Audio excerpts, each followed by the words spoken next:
पूर्णमदः पूर्णमिदं पूर्णात् पूर्णमुदच्यते पूर्णस्य पूर्णमादाय पूर्णमेवावशिष्यते। ओम शांति शांति शांति। शंकरं शंकराचार्यं केशवं वादरायणं सूत्रभाष्यकृतौ वन्दे भगवन्तौ पुनः पुनः। ईश्वरो गुरुरात्मेति मूर्तिभेदविभागिने व्योमवद्व्याप्तदेहाय दक्षिणामूर्तये नमः। ओम शांति शांति शांति। नारायणं नमस्कृत्य नरं चैव नरोत्तमं देवीं सरस्वतीं व्यासं ततो जयमुदीरयेत। ओम शांति शांति शांति।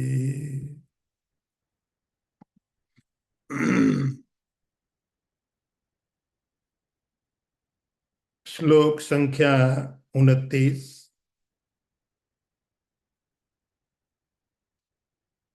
बुद्धेरभेदं धृतेश्चैव गुणतस्त्रिविधं शृणु प्रोच्यमाने अशेषेण पृथक्त्वेन धनंजय। अर्थ देखिए, भगवान कहते हैं, हे अर्जुन, हे धनंजय, बुद्धि और धृति के 3 प्रकार के जो भेद होते हैं उसको मैं ठीक से कह रहा हूं, पूरी तरह से उसको तुम सुनो।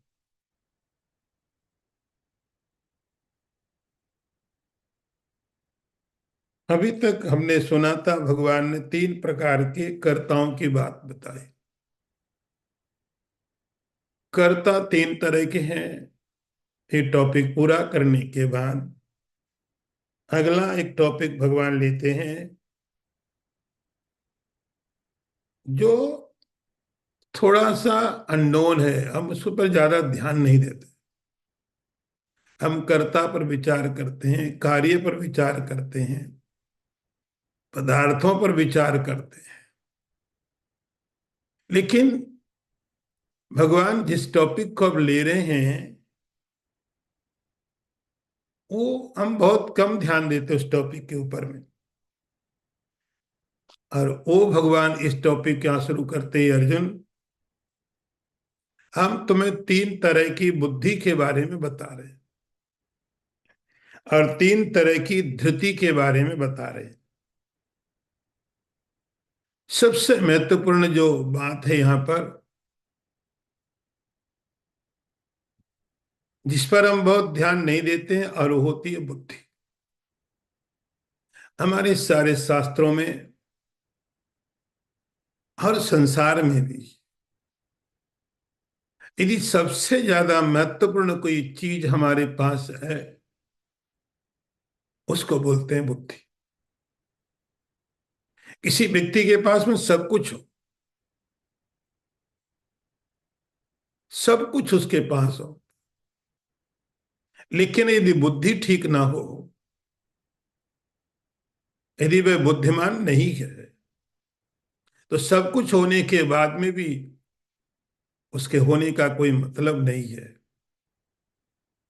यदि व्यक्ति बुद्धिमान है, गरीब है, तो भी ठीक है। बुद्धिमान व्यक्ति किसी भी परिस्थिति में है, वह रिस्पेक्टेड है, आदरणीय है। उस बुद्धिमान व्यक्ति का अनादर नहीं किया जा सकता है। किसी को आपने कह दिया बुद्धिमान है, यही उसके लिए बहुत बड़ा आदर हो जाता है। किसी को हमने कह दिया बहुत बुद्धिमान, इंटेलिजेंट, एक बहुत बड़ा रेस्पेक्ट है, एक बहुत बड़ा आदर है।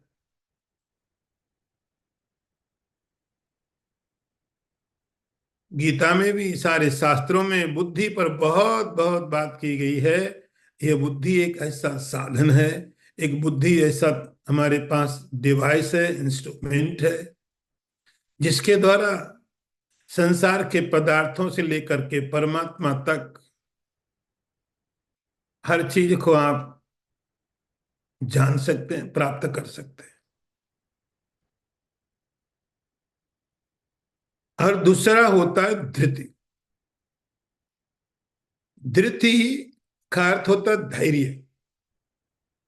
धैर्य का मतलब होता है कि जब भी हम कोई काम करते हैं तो हर काम में एक चीज होती है, जरूरी नहीं आपको तुरंत सफलता मिल जाए। बहुत बार असफल हो जाते हैं। और जो असफलता उसको हम लोग प्रैक्टिस बोलते हैं, साधना बोलते हैं। आज हम असफल हो गए, हम कल उसको अभ्यास करेंगे। पतंजलि ने अपने सूत्र में लिखा है, अभ्यास वैराग्याभ्याम। अभ्यास का अर्थ है कि जो आज चीज में करना चाह रहा था नहीं हो पाई, जो मुझे करना था वो पूरा नहीं हुआ, मैं कल करूंगा। इसके लिए आपको जिस बुद्धि की जरूरत यहाँ नहीं है, बुद्धि तो है, मालूम है कि मुझे ये करना है, मालूम मुझे ये करना है। तो बुद्धि का काम है कि एक रास्ता दिखा दे, ये ठीक है, ये गलत है, ये मुझे करना चाहिए, ऐसे करना चाहिए। ये सब बुद्धि का क्षेत्र है। ऐसे करना है, ये करना है, ये मेरे काम है, ये सब जानना बुद्धि का काम है। लेकिन जब काम करने लगे तो किसी भी कार्य में हजारों तरह के विघ्न, और खास करके अध्यात्म में, अच्छे काम में, अच्छे काम में बहुत तरह के विघ्न आएंगे। अच्छे काम में आपको सपोर्ट संसार से बहुत कम मिलेगा, बहुत सपोर्ट कम मिलेगा। बहुत कम लोग मिलेंगे जो आपको सपोर्ट करें एक अच्छे काम के लिए, कि आप अच्छा काम करेंगे तो हम आपके साथ हैं। लेकिन यदि कोई गलत प्रवृत्ति में है,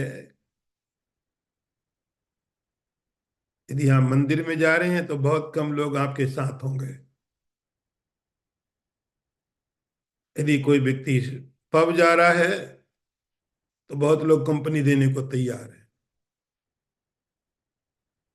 तो अच्छे काम में आपको बहुत शक्ति की जरूरत पड़ती है। शक्ति का मतलब जिसको धृति बोला जाता है, धृति बोला जाता है। आपको बहुत धैर्य रखना पड़ता है, बहुत पैसेंस रखना पड़ता है। आज किए सफल नहीं हुआ, फिर किया, फिर सफलता नहीं मिली, बहुत करते करते कुछ चीजों को हम 10-15 साल में प्राप्त कर लेते हैं। कोई कोई विद्या, कोई आर्ट हम 10 साल में, 15 साल में प्राप्त कर लेते हैं। हमको मालूम है ये 15 साल का प्रोसेस क्या था। 15 साल तक असफल होते रहे। 15 साल तक आज कोशिश किया, नहीं सफल हुए, फिर किया। रोज सवेरा होता था, एक मौका मिलता था और हम कोशिश करते थे।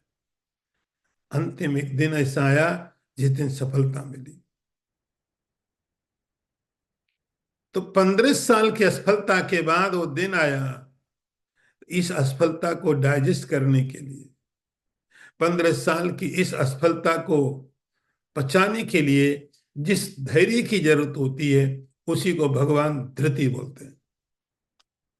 तो कुछ चीजों को हम एक साल में प्राप्त कर लेते हैं, कुछ को 3 महीने में प्राप्त करते हैं, कुछ को 15 साल में, कुछ को 50 साल में। मेरा टारगेट था इतना पैसा कमाना है, 50 साल लग गए। कुछ को जन्मों जन्मों लग जाते हैं। और लक्ष्य जितना बड़ा होता उतनी ज्यादा धैर्य की जरूरत पड़ती है। इसी को भगवान धृति बोलते हैं। प्राप्त करके रहूंगा, ऐसा जो निश्चय है। कितने भी बाधाएं आए, कितने भी विघ्न आए, और जितने विघ्न आएंगे मुझे उतना मजबूत करेंगे। वो विघ्न ये साबित करेंगे कि आपका लक्ष्य बहुत बड़ा है। और विघ्न आपको ये साबित करेंगे कि आपका जो लक्ष्य है वो बहुत महान है। जितने विघ्न उतने ही आपको धैर्य की जरूरत पड़ती है। इसका नाम होता है धृति। कोई भी काम करिए, आप संसार का काम करेंगे तो भी विघ्न पड़ेंगे। आप कई बार खुद अपने आप विघ्न बन जाते हो, किसी और की जरूरत नहीं है। आपका शरीर साथ नहीं देता है, आपका मन साथ नहीं देता है, और ऐसी परिस्थितियां होती संसार की, घर की, फैमिली की। इन सब परिस्थितियों को एक तरफ करके जब व्यक्ति अपने लक्ष्य की तरफ बढ़ता है तो उसको जिसकी बहुत ज्यादा जरूरत पड़ती है उसको बोलेंगे धृति। हाँ, विल पावर बोल सकते हो, करके रहूंगा। तो भगवान कहते हैं ये दो चीजें हैं, बुद्धेर भेदम धृतेश्चैव। अर्जुन, तीन तरह के ये भेद होते हैं बुद्धि के, और तीन तरह के भेद होते हैं धृति के। ये तीन तरह के भेद कैसे होते हैं, इसका क्या कारण है, क्यों भेद होते हैं? भगवान कहते हैं गुणतः, गुणों के कारण। और जब यहां पर गुण कहा जाए तो आप समझ जाते हो कि हम बात कर रहे हैं सत्व, रजस और तमस की। सत्व, रजस और तमस के कारण हमारी बुद्धि तीन तरह की होती है। सत्व, रजस, तमस के कारण हमारी धृति तीन तरह की होती है। अर्जुन थोड़ा सरप्राइज हुआ। हम तो समझते थे कि बुद्धि का मतलब बुद्धि है, बुद्धिमान व्यक्ति मतलब बुद्धिमान व्यक्ति। उसमें भी कोई अंतर है? इस बुद्धिमानों में भी फर्क है? भगवान कहते हैं उसका कारण है गुण। उन सब चीजों को मैं पूरी तरह से तुम्हें बताने जा रहा हूं, प्रोच्यमानम अशेषेण। हम तुमको बताने जा रहे हैं इसको अलग अलग करके। ये अर्जुन, तुम इस बात को ठीक से सुनो। इस तरह भगवान ने अर्जुन को एक नया टॉपिक इंट्रोड्यूस किया, एक नया टॉपिक और बताया। बात तो भगवान ने पहले कर दी थी, लेकिन फिर नया टॉपिक भगवान ने अर्जुन को बताया कि तुमने कर्ता के बारे में सुन लिया, अब तुम तीन तरह की बुद्धि के बारे में और तीन तरह की धृति के बारे में मुझसे सुनो। आगे का मंत्र देखिए। प्रवृत्तिम च निवृत्तिम च कार्या कार्ये भया भये बंधम मोक्षम च या भीति बुद्धि सा पार्थ सात्विकी। अर्थ देखिए, भगवान कहते हे पार्थ, हे अर्जुन, पहले में जो प्रवृत्ति, निवृत्ति, कार्य, अकार्य, भय, अभय, बंध और मोक्ष, इन सबको जो ठीक से जानती है वैसी बुद्धि सात्विक बुद्धि होती है।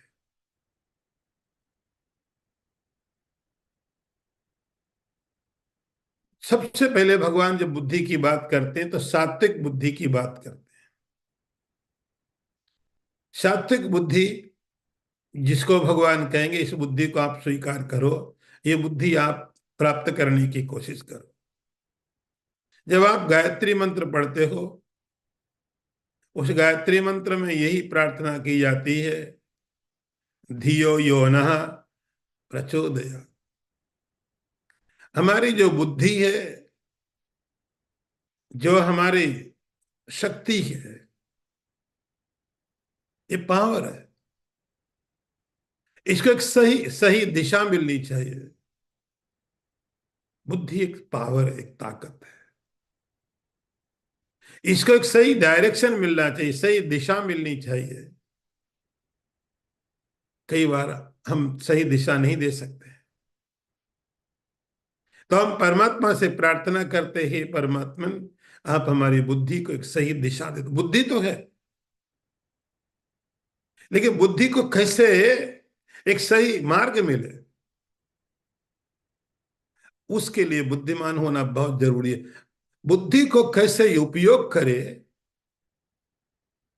ये समझना बहुत जरूरी है। कई बार व्यक्ति बहुत बुद्धिमान होता है, लेकिन उसको ये पता नहीं होता बुद्धि का उपयोग कैसे किया जाए। उसके लिए और बुद्धिमान होने की जरूरत पड़ती है। एक चैलेंज, एक बड़ा प्रॉब्लम है, एक बड़ी समस्या है कि इतना पावरफुल यंत्र हमारे पास है, इसको कैसे कैसे ठीक से उपयोग करें। एक चैलेंज। इसीलिए कई बार बुद्धिमान लोग न केवल अपने लिए, समाज के लिए भी समस्या बन जाते हैं। उनको भगवान एक कैटेगरी देंगे जो आप सुनेंगे आगे। हम केवल इतना समझ के चलते व्यक्ति बुद्धिमान है, लेकिन इतना काफी नहीं है। बुद्धिमान होने की वजह से आपके पास धन है, आप धन को कैसे उपयोग करें। धन एक पावर है, एक शक्ति है। आपके पास शरीर है, शरीर एक शक्ति है, एक पावर है। ऐसे ही हमारे पास बुद्धि है, तो बुद्धि एक और सबसे बड़ा पावर हमारे पास है। इसको कैसे उपयोग करें, क्योंकि इसकी थोड़ी सी गलती। तो ना, बुद्धि को शास्त्रों में बोला गया है सारथी। बुद्धिम तो सारथिम विद्या। सारथी जैसे ड्राइवर आपकी गाड़ी ड्राइव कर रहा है। अब ड्राइवर के हाथ में सब कुछ है, आपकी गाड़ी भी है, आपकी लाइफ भी है। 150 किलोमीटर की स्पीड में गाड़ी चला रहा है ड्राइवर। रिस्क फैक्टर और बढ़ जाते हैं। अब ये ड्राइवर थोड़ी भी गलती करे, खतरनाक हो सकता है, न केवल एक व्यक्ति के लिए, बहुत लोगों के लिए है। स्पीड ज्यादा है। ऐसे ही बुद्धि को सारथी है, ड्राइवर है पूरे लाइफ का। पूरे लाइफ में एक ड्राइवर आपके साथ आपको ड्राइव कर रहा है, और बुद्धि। तो भगवान कहते हैं उस बुद्धि को पहले सात्विक होना चाहिए। देखते हैं वहां सबसे पहले वो पुलिस इंस्पेक्टर चेक करता कहीं को तुमने अल्कोहल तो नहीं लिया है। सबसे पहले जब कभी कभी इंडिया में हम देखते थे कोई ऐसी चीजें होती थी, कोई त्योहार होता, कोई नया ईयर है। नए ईयर का मतलब लोग सोचते आज तो कुछ ना कुछ कर डालो। तो जो पुलिस वाले होते सबसे पहले गाड़ी रोक करके चेक कर दे तुमने कोई अल्कोहल तो नहीं लिया। उसके बाद आगे की बातें होगी। यदि आपने अल्कोहल लिया तो सबसे बड़ी गलती यही हो गई है। गाड़ी की पेपर है कि नहीं वो बात बात की देखी जाएगी। लेकिन आपने यदि किसी व्यक्ति ने अल्कोहल लिया है तो ये बहुत बड़ा रिस्की हो सकता है, न केवल अपने के लिए औरों के लिए भी। अल्कोहल तो उसने अपने पैसे से पिया, पुलिस से पैसे थोड़ी लिए थे। उसको क्या प्रॉब्लम है, उसकी क्या समस्या है। तो जो ड्राइवर है वो केवल अपने लिए नहीं औरों के लिए भी खतरनाक हो सकता है। ऐसे ही जो बुद्धि है वो पूरी लाइफ ड्राइवर है। उसका उसको बहुत क्लियरिटी चाहिए किस किस में। भगवान कहते सात्विक बुद्धि अच्छा ड्राइवर।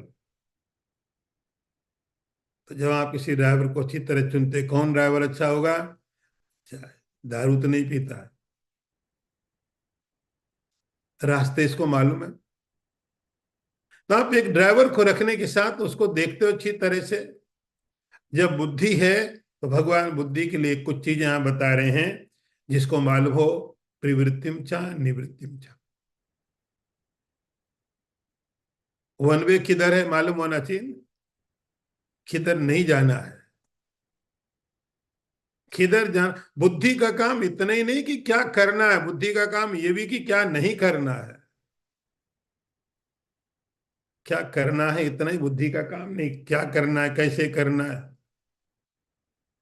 जो प्रवृत्ति को जाने, क्या करना चाहिए, मुझे मुझे क्या करना चाहिए। जब मैं बात कर रहा हूं मुझे, इंडिविजुअल, मैं किस जगह हूं, मेरी कंडीशंस क्या हैं, मेरी एज, मेरी कंडीशंस, मेरी लिमिटेशंस, मेरी ड्यूटीज, इन सब के बीच में मुझे क्या करना चाहिए, इन सबको आप कंसीडर करके ही कोई डिसीजन लेंगे मुझे क्या करना चाहिए। इन सबको समझने के बाद ही आप सोच सकते हैं मुझे क्या करना चाहिए। ये उस बुद्धि को मालूम हो, और मुझे मालूम हो कि मुझे क्या नहीं करना चाहिए। वो काम अच्छे हो सकते हैं लेकिन मेरे लिए नहीं। अच्छे काम है लेकिन मेरी कंडीशन कहती है कि मेरे लिए नहीं अच्छे। अब एक व्यक्ति की उम्र 75 साल थी, 75 साल हुई, लोगों को देखा बैडमिंटन खेल रहे, उनका ये बचपन जगा, बड़ी अच्छी बात है। बैडमिंटन खेलेंगे, बॉडी फिट रहेगी, बुद्धि काम करेगी। और छोटा सा पजामा पहन पहन करके पहुंच गया हो, धड़ाम से गिर पड़ा, पाँव आगे मोच, 3 महीने बिस्तरे में। अच्छी चीजें हैं लेकिन हमारी कंडीशन क्या है ये भी जानना हमारी बुद्धि का काम होता है। जो बुद्धि प्रवृत्ति जाने, जो बुद्धि निवृत्ति जाने, कार्य अकार्य, ये करना चाहिए ये नहीं करना चाहिए। तो पहले बुद्धि का काम है, बुद्धि को यह मालूम हो ये मेरा कार्य है, मेरी ड्यूटी है, मुझे कर्तव्य है मेरे, और ये मेरे नहीं है। तो सबसे पहले ये अंडरस्टैंडिंग होनी चाहिए, ये बुद्धि का काम है, ये बुद्धि को मालूम पड़े ये मेरे काम है, ये अच्छे काम है, ये अच्छे काम है, ये अच्छे काम नहीं है। तो पहली क्वालिटी हुई बुद्धि की, जिसके अंदर बिल्कुल क्लैरिटी इस बात की है, जिसे मालूम हो ये कार्य, कार्य मतलब करने चाहिए, अकार्य का मतलब नहीं करने चाहिए। तो पहले उनके आप एक लिस्ट बनाए।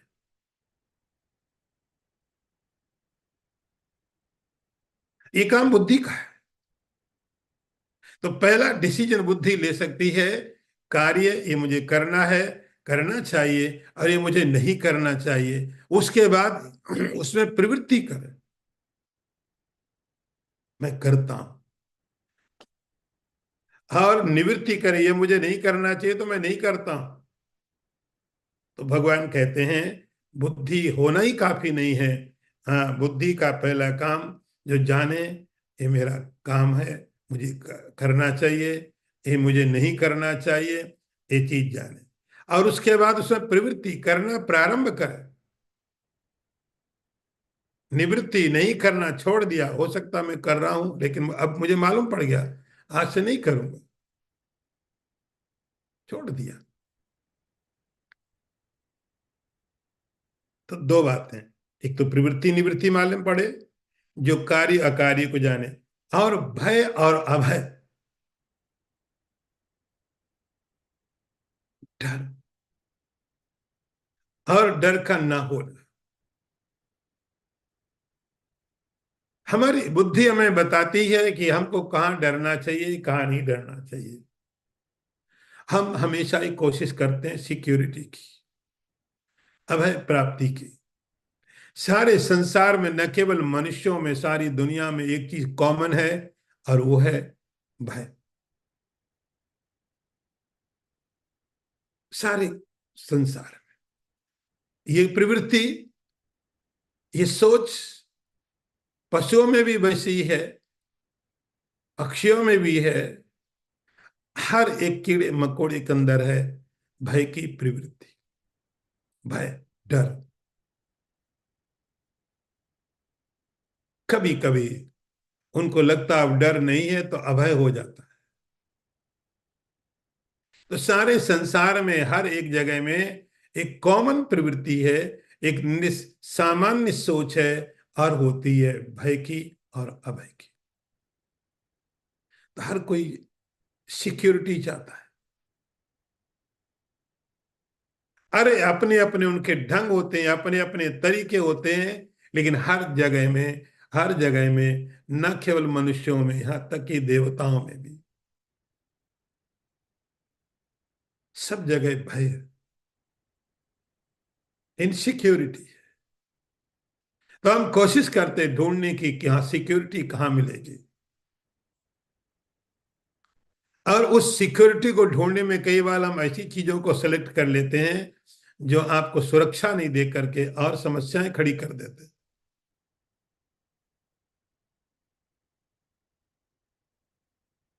सुरक्षा न दे के समस्याएं खड़ी कर दे, लेकिन हमको लगता कि सुरक्षित हो गए।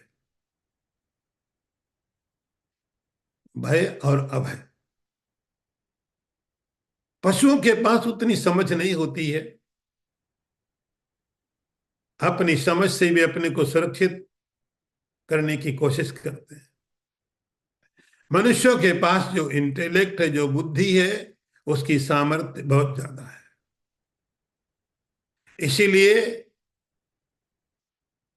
उनको अपने भय के बारे में और अपने अभय के बारे में, कौन सी चीजें जो आपको सुरक्षित करते हैं, कहाँ आप सुरक्षित हैं। कई बार विचार करते लोग कहते हैं, अच्छा मान लो मोक्ष मिल भी गया, हम स्वर्ग में चले भी गए, स्वर्ग में जाने के बाद करेंगे क्या? कोई प्रवृत्ति तो है ही नहीं, कुछ काम है नहीं, कोई इंटरटेनमेंट नहीं है। हमको मोक्ष मिल भी गया। रविंद्रनाथ टैगोर ने एक जगह लिखा कि एक दिन उन्होंने स्वप्न देखा, और स्वप्न देखा तो बड़ी इच्छा थी स्वर्ग प्राप्त करने की, मोक्ष प्राप्त करने की। तो ऐसे तो प्राप्त नहीं हो पा रहा था, तो रात को स्वप्न में देखा कि वह पहुंच गए भगवान के धाम में, भगवान के दरवाजे पर पहुंच गए। तो जिससे आप अपने घर के बाहर अपना नेम लगा देते हो, नाम लिख दिया, ऐसे ही भगवान के वहां पर वैकुंठ लिखा था, बड़े बड़े अक्षरों में, बड़ी बड़ी, कोई भी पढ़ सकता था, वैकुंठ। वैकुंठ का मतलब अब इसके बाद में आपका लिबरेशन हो गया, मोक्ष हो गया। दरवाजा बंद था। बहुत खुश हो गए, अच्छा हो गया, वैकुंठ मिल गया। जिसके लिए बड़े समय से मैं चाह रहा था, कोशिश कर रहा था, प्राप्त नहीं हो रहा था, लेकिन आज चलो मिल गया। दरवाजा बंद है। तो दरवाजे पर पहुंचने के बाद उन्होंने सोचा कि चलो मैं जरा अभी घंटी बजाता हूं, दरवाजा खुलेगा। मन में विचार आने लगे, अच्छा यदि मैं अंदर चला गया, मोक्ष प्राप्त हो गया, उसके बाद क्या? कुछ करने को बचेगा नहीं,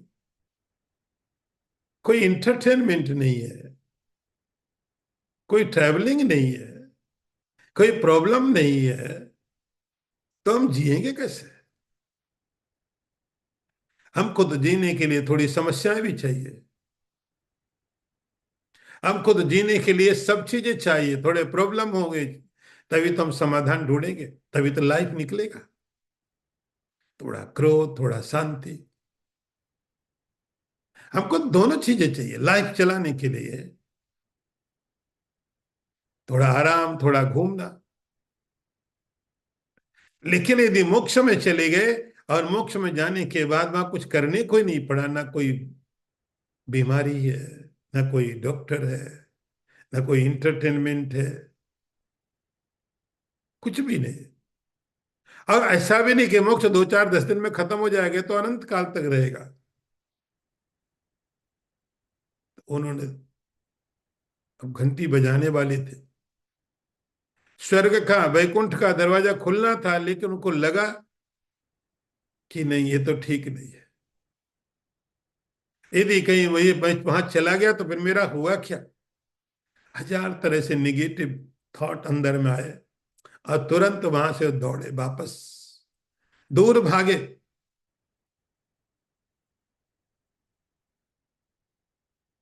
जैसे बिस्तरे में उठे, खुश हो गए, बच गए। हम बच गए उस परिस्थिति से जहां पर कुछ भी नहीं था। तो बहुत ऐसे लोग हैं, ये तो एक सिंबोलॉजिकल स्टोरी है, जो ये मानते हैं कि मोक्ष में जाने के बाद में तो करोगे क्या। वो अभय की स्थिति को भय समझते, अभय भय मानी ना। तो जो बुद्धि ये समझ सके भय कहां पर है, सिक्योरिटी कहां है, इनसिक्योरिटी कहां है, भय कहां है, अभय कहां है, ये मालूम करे ठीक ठीक से उस बुद्धि को। और दो और चीजें हैं इसमें, बंधम मोक्षम चयामि, जो ये समझे कि बंधन क्या है और मोक्ष क्या है।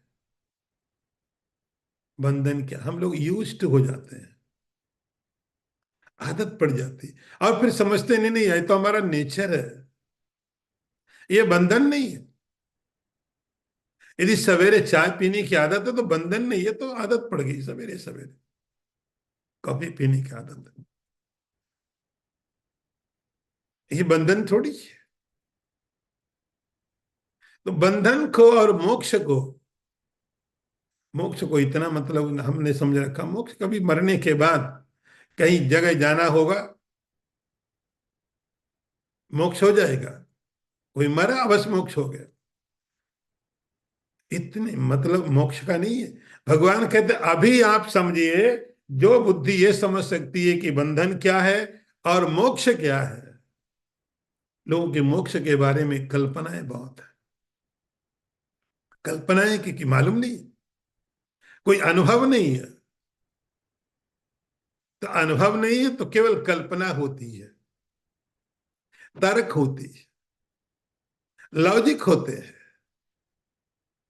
किस पर, जिसका कोई एक्सपीरियंस नहीं होता है, जिसका कोई एक्सपीरियंस, और ध्यान रहे जिसका एक्सपीरियंस जहां नहीं होता वहां लॉजिक होती है, और एक्सपीरियंस में कोई लॉजिक नहीं होती है।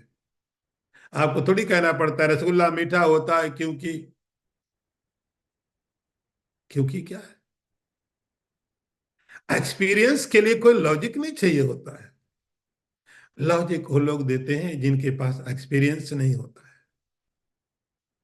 तर्क उनके काम आती है जिनके पास कोई अनुभव नहीं होता है। जो समझे बुद्धि मोक्ष क्या है, जो समझे बंधन क्या है, उस बुद्धि को भगवान कहते हैं अर्जुन, इस सात्विक बुद्धि है। आगे देखिए, यया धर्मम अधर्मम च कार्यम च कार्यमेव च अयथावत् प्रजानाति बुद्धि सा पार्थ राजसी। अर्थ देखिए, भगवान कहते हैं पार्थ, हे अर्जुन, जिस बुद्धि के द्वारा धर्म अधर्म, कार्य और अकार्य ठीक से नहीं जाना जाता है, उस बुद्धि को राजसी बुद्धि कहा जाता है।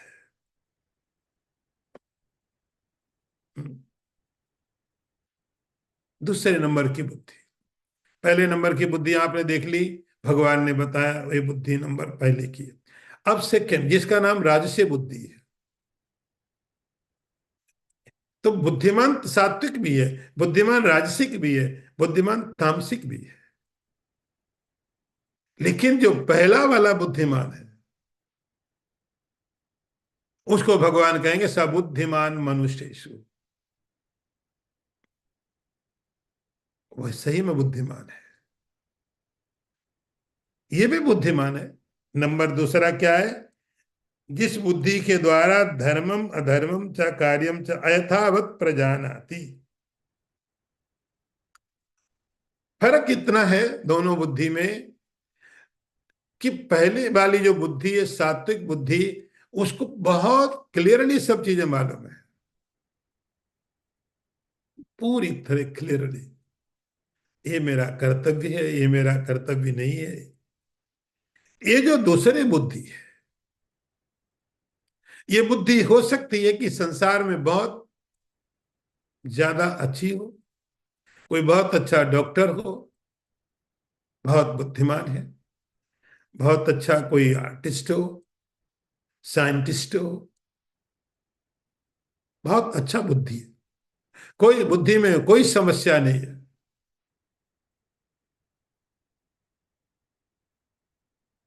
पदार्थों में जिसकी बुद्धि बहुत साफ सुथरी तरह से काम जो इकोनॉमी जानता है, साइंस जानता है, लिटरेचर जानता है, इकोनॉमी जानता है, सब कुछ जानता है, उस जानने के बाद में भी भगवान कहते हैं लेकिन जब बात आती है कर्तव्य की, जानना एक अलग बात हुई। तो डॉक्टर होने के कारण किसी व्यक्ति को पूरी तरह मालूम है बॉडी का सिस्टम कैसे काम करते हैं, कौन सी बीमारी को कैसे ट्रीट करना है, उसको मालूम है। किसी म्यूजिशियन को मालूम है कि कैसे गाया जाए, कैसे बजाया जाए। लेकिन जब उसको अपने जीवन में रिलेट करना हो किसी कला को, किसी आर्ट को, तब जिस बुद्धि की जरूरत पड़ती है, भगवान उसकी बात कर रहे हैं। डॉक्टर होने के कारण उसको शरीर की संरचना के बारे में सब कुछ मालूम है, बीमारियों को इलाज कर सकता है। लेकिन जब अपने लाइफ के साथ किसी चीज को कनेक्ट करता है, उस बुद्धि की भगवान बात कर रहे हैं। ये कला है, आर्ट है, जो उसने सीखा है। लेकिन ये आर्ट, ये कला उसके जीवन में कैसे कनेक्ट होती है, भगवान उस बुद्धि को राजसी और तामसी सात्विक कहते हैं। कार्य अकार्य। तो डॉक्टर होने के कारण उसका कर्तव्य क्या, क्या उसको करना चाहिए? डॉक्टर है, बहुत अच्छा ऑपरेशन कर सकता है, लेकिन डॉक्टर होने के बाद वह अपने पेशेंट के साथ में किस तरह से व्यवहार करता है, उसका क्या कर्तव्य है, ये जानना डॉक्टर के कारण, जो अपने कार्य को जानता है, ये मेरा कार्य है डॉक्टर होने के कारण, ये मुझे करना चाहिए, डॉक्टर होने के कारण मुझे ये करना चाहिए। डॉक्टर होना एक अलग बात हो गई, वो तो एक कला है। इसका उपयोग कैसे करना है, भगवान उस बुद्धि की बात करते हैं कि कोई भी चीज हमारे पास है, उसका आप उपयोग अपने लाइफ के लिए, दूसरों के लिए कैसे करते हैं। कोई साइंटिस्ट होने से उस बुद्धि की बात नहीं करते भगवान।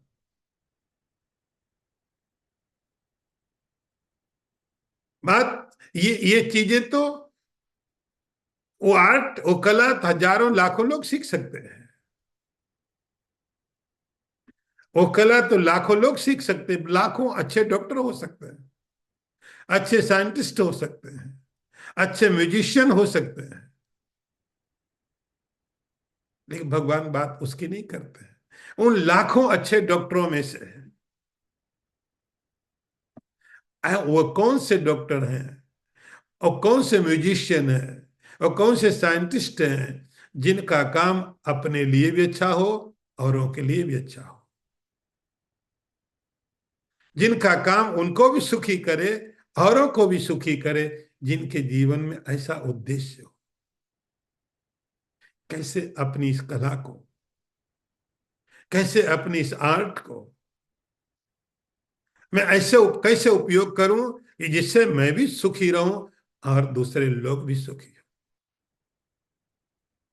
भगवान इसकी बात करते बुद्धि की,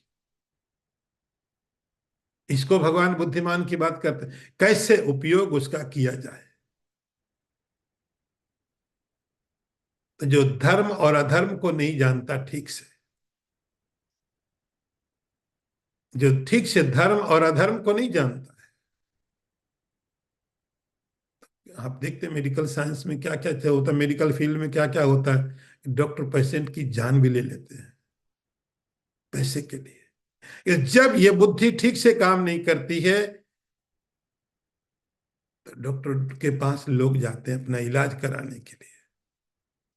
हालत ऐसी हो जाती है कि डॉक्टर उनके बॉडी पार्ट निकाल करके उनकी हत्या भी कर देते हैं। डॉक्टर की तरह ठीक हो, बहुत अच्छा डॉक्टर है, स्पेशलिस्ट है,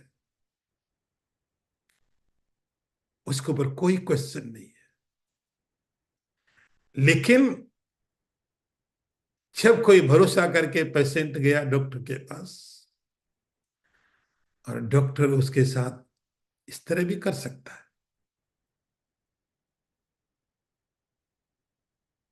ये बुद्धि धर्मम अधर्मम कार्यम च अकार्यम च अयथावत प्रजानाति। अयथावत प्रजानाति ठीक से मालूम नहीं उसको है। यथावत जैसा है वैसा नहीं मालूम है कि डॉक्टर होने के कारण आपकी कुछ रिस्पॉन्सिबिलिटी भी है, मनुष्य होने के कारण रिस्पॉन्सिबिलिटी है। लेकिन आप कुछ स्पेशल मनुष्य हैं,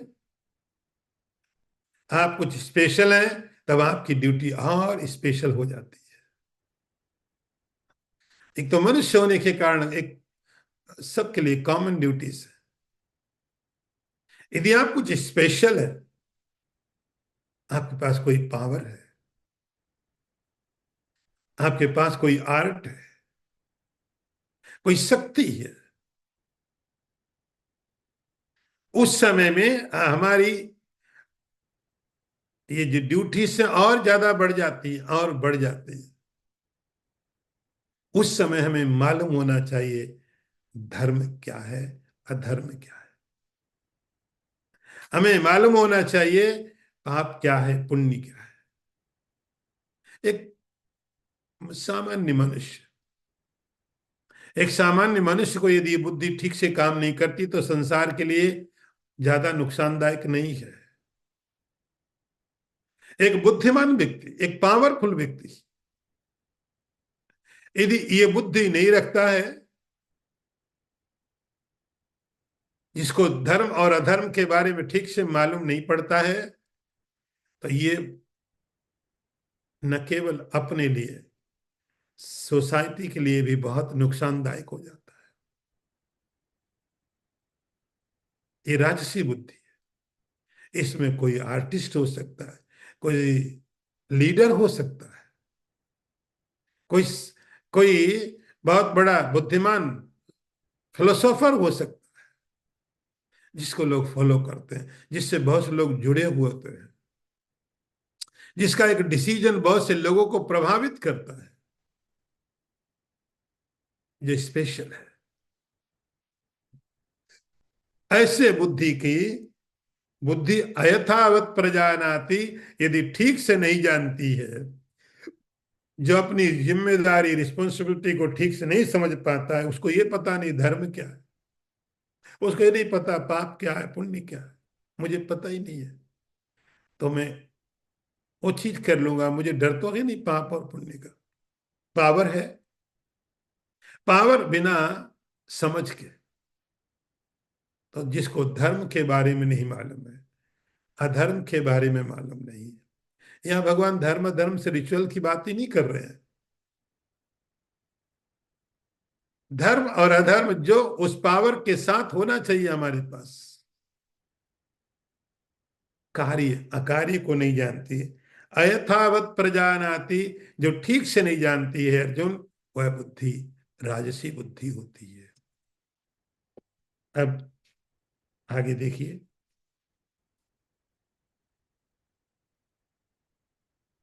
अधर्मम धर्मम इति या मन्यते तमसा वृतः सर्वार्थान विपरीतांश बुद्धि सा पार्थ तामसी। अब तीसरी बुद्धि जिसका नाम तामसी बुद्धि है। भगवान कहते हैं अर्जुन, हे पार्थ, जो अधर्म को धर्म मानती है, अज्ञान से ढके होने के कारण सभी अर्थों को विपरीत समझती है, ऐसी बुद्धि तामसी कहलाती है। अब तीसरी बुद्धि तीसरी बुद्धि तामसी बुद्धि। तामसी मतलब हुआ भगवान इस बुद्धि को बुद्धि जैसा नहीं मानते। ये बुद्धि कैसी है? तमसा वृता बुद्धि है, लेकिन अंधकार से ढकी हुई है। आप थोड़ा कंट्राडिक्शन देखो, कंट्राडिक्शन। तमसा वृता का मतलब हुआ तमस अंधकार, उससे आवृत है। जिससे हमारी आंखें तो ठीक है, आंखों में कोई समस्या नहीं, मैं देख सकता हूं, लेकिन मेरे देखने के लिए प्रकाश होना जरूरी है। मेरे देखने के लिए मेरे आंखों का होना ही जरूरी नहीं है। मेरे देखने के लिए मेरी आंखों की जितनी आवश्यकता है, उतनी आवश्यकता प्रकाश की भी है। एक निश्चित प्रकाश मिलना चाहिए आंखों को, तब आंखें देख पाएंगी। यदि बहुत अंधकार है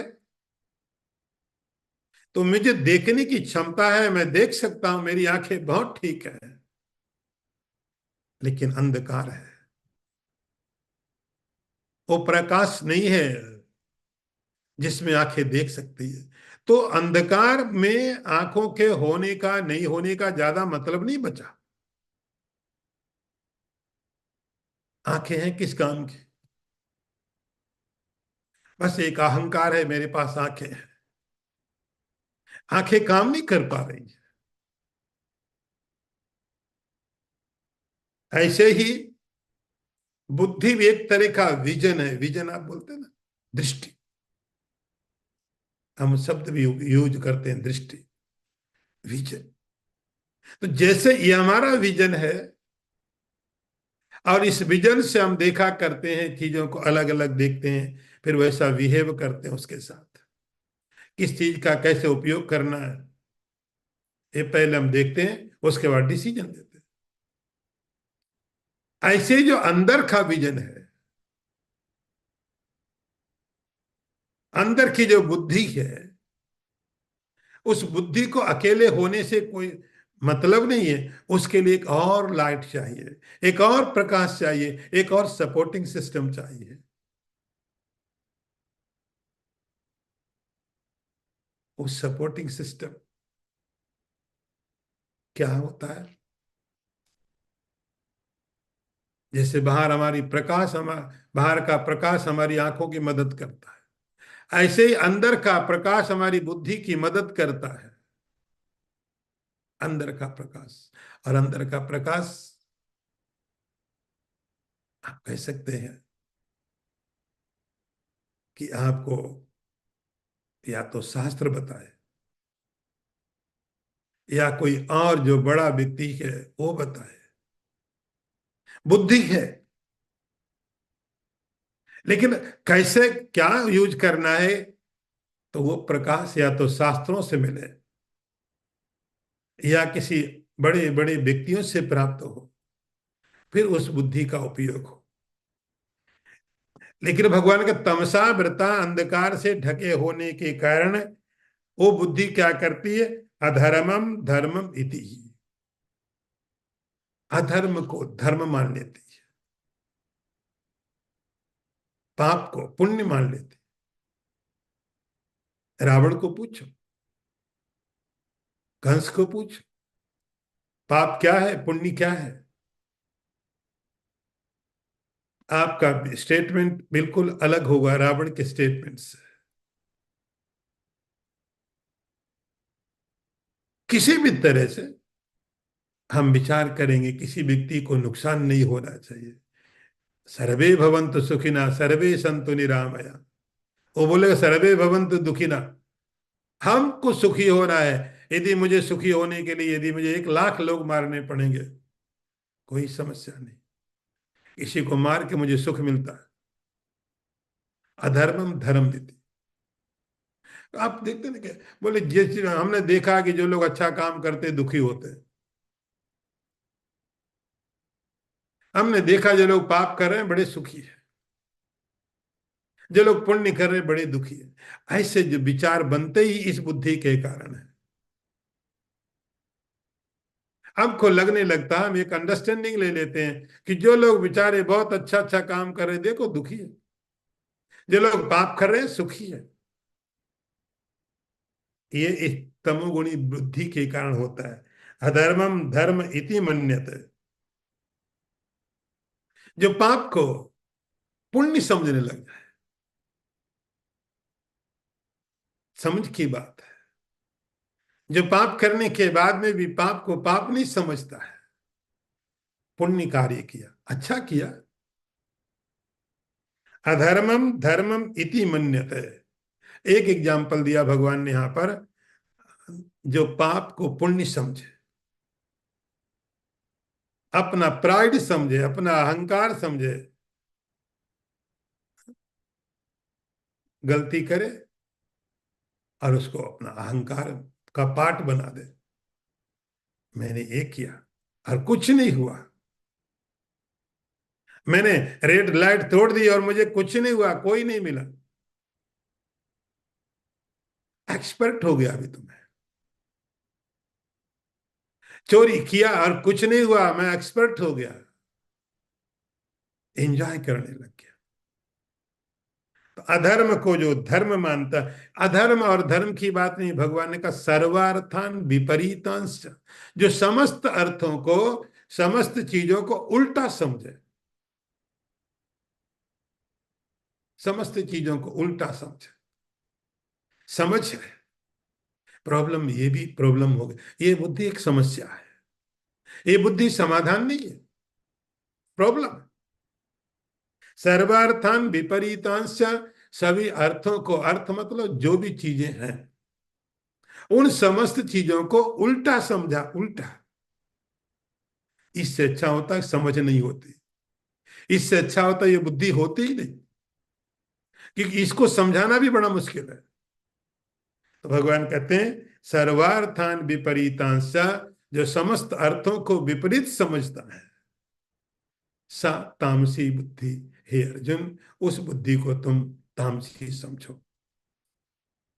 इस तरह भगवान ने 3 प्रकार से बुद्धि को एक्सप्लेन किया। 3 कैटेगरी, 3 श्रेणी भगवान ने बुद्धि की दी। सात्विक बुद्धि, राजसिक बुद्धि और तामसिक बुद्धि। ओम पूर्णमदः पूर्णमिदं पूर्णात् पूर्णमुदच्यते पूर्णस्य पूर्णमादाय पूर्णमेवावशिष्यते। ओम शांति शांति शांति। शंकरं शंकराचार्यं केशवं वादरायणं सूत्रभाष्यकृतौ वन्दे भगवन्तौ पुनः पुनः। ईश्वरो गुरुरात्मेति मूर्तिभेदविभागिने व्योमवद्व्याप्तदेहाय दक्षिणामूर्तये नमः। ओम शांति शांति शांति। नारायणं नमस्कृत्य नरं चैव नरोत्तमं देवीं सरस्वतीं व्यासं ततो जयमुदीरयेत। ओम शांति शांति शांति।